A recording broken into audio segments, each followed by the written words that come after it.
Hello বন্ধুরা, আমার YouTube Tumpa home চ্যানেলে আমার পাশে থাকার জন্য আমাদের বাড়িতে আসার জন্য আপনাদের সকলকে নিমন্ত্রণ জানালাম। দুপুরবেলা সমস্ত কাজ শেষ হয়ে গেছে, কিন্তু একটা ঘরের গুরুত্বপূর্ণ কাজ অনেক দিন ধরেই ভাবছি করব, কিন্তু জিনিস আনা ছিল না দেখে তাই করে উঠতে পারিনি। দাদাকে প্রতিদিনই বলছি যে জিনিসটা এনে দাও, দাদা আর সময় করে উঠতে পারছে না। তাই আজকে আমি রান্না হয়ে যাওয়ার পর স্নান করার আগেই জিনিসটা দোকান থেকে নিয়ে আসলাম, নয়তো বন্ধ হয়ে যাবে দোকান। চলো সেটাই তোমাদের সঙ্গে শেয়ার করব। এটা হলো আমাদের বসার জায়গা, আর সঙ্গে আছে আমার দুটো যন্ত্রপাতি, চামচ আর একটা ছুরি।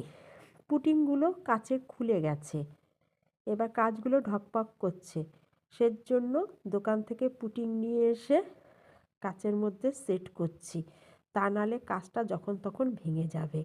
দেখো কিভাবে পুটিংগুলো উঠে গেছে। হবে নাই বা কেন, 22 বছর আগের এই কাজগুলো লাগানো, এত বছর তো থাকলো, জিনিস তো নষ্ট হবেই না বলো, সেটাকে সময় মতো করে তো ঠিক করতে হবে। তা এবার দাদার সময় হচ্ছে না দেখে আমি ভাবলাম আমি করি। এবার দোকান থেকে লোক এনে করালে না অনেকগুলো টাকা লেগে যাবে, সেজন্য নিজের মতো করে নিজে করার চেষ্টা করছি। এবার ফিনিশিং দিচ্ছি, দেখো টেরা বেঁকা। তোমরা বলো তো কেমন হয়েছে।